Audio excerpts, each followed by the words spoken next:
In this video, we're going to look at how to solve a system of linear equations by substitution. Now, the first step you want to take is to get either your x or y variable by itself. You only have to do this in one of the two equations. Then you take the expression you get and plug it into the second equation to solve for that variable. Once you have that answer, you plug it into an original equation to get your other variable. So for example, if I take negative 5x plus 30 and then 7x plus 3y equals 42. This already has the y by itself. So what I'm going to do is I'm going to take this expression and I'm going to plug it in for the y value, which gives me 7x plus 3 times, and I'm going to replace the y with negative 5x plus 30 equals 42.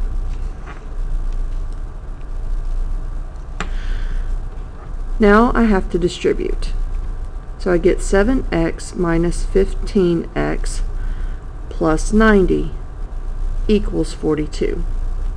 Combine like terms to get negative 8x plus 90 equals 42. Subtract 90 from both sides to get negative 8x equals negative 48. And then divide by negative 8 to get positive 6.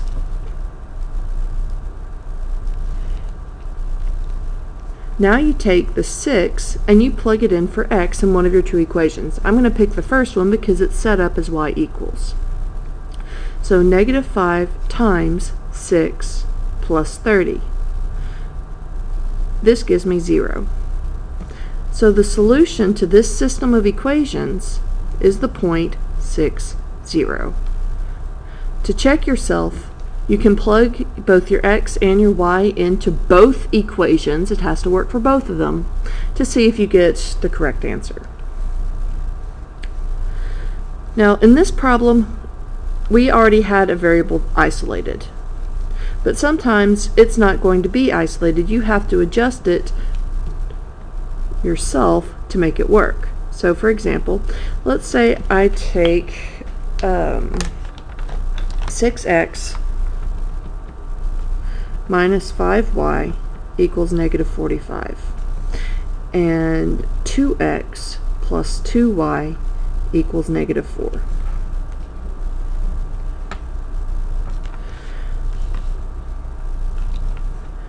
I can easily adjust the second equation to solve for either x or y. Now I could do it for the first one, but not everything is divisible by 5, not everything is divisible by 6, so I'd end up with fractions. So I'm going to choose this one because they're all divisible by 2.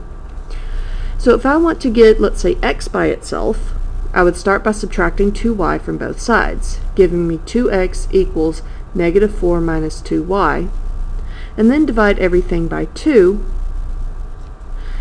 to get x equals negative 2 minus y. Then I take this expression and plug it in for x in my top equation.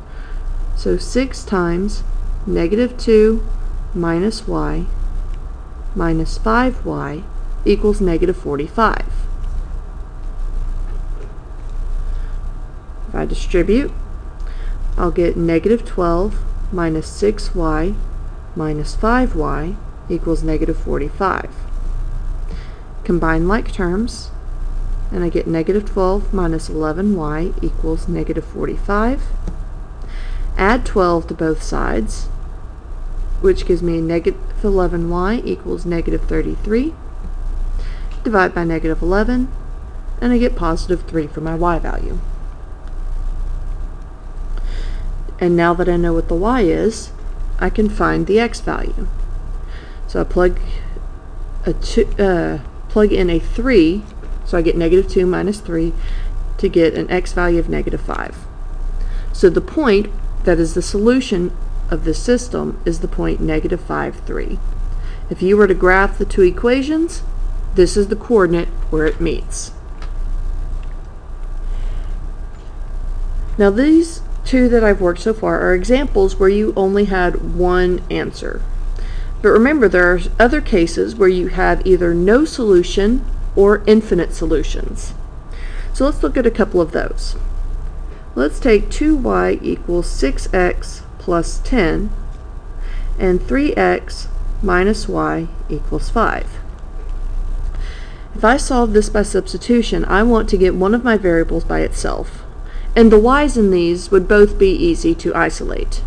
I'm going to isolate the y in the first one because it's already by itself. All I have to do is divide off the 2. So when I rewrite it, it's y equals 3x plus 5. So I'm going to take this and plug it in for y. So 3x minus, and I do need to put this in parentheses because what happens is I end up basically distributing a negative 1. So minus 3x plus 5 equals 5. I have to distribute that negative, which gives me 3x minus 3x minus 5 equals 5. Well, 3x minus 3x, that's 0. And 0 minus 5 is negative 5. So this is what I get. But negative 5 is not equal to positive 5. If you get a false statement, that means there is no solution. And the lines are parallel. So if you were to graph this one, you would see parallel lines. So let's look at an example with infinite solutions. Remember, infinite solutions means they're the same line. So 14x plus 7y equals negative 7, and y equals negative 2x minus 1. This one, it's already y equals, so we just have to take this and plug it in for y. So 14x plus 7 times negative 2x minus 1 equals negative 7. Distribute, and I get 14x minus 14x minus 7 equals negative 7.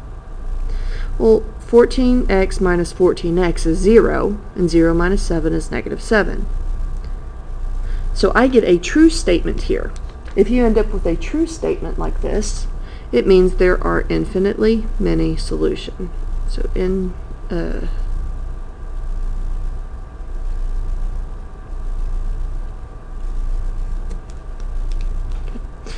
remember, you can always check yourself, even if there are special cases. Try graphing it or rearranging it. So if I were to rearrange this one for y to confirm that is the same line, because if it's infinite solutions, those are the same line, I can rewrite this just to check myself.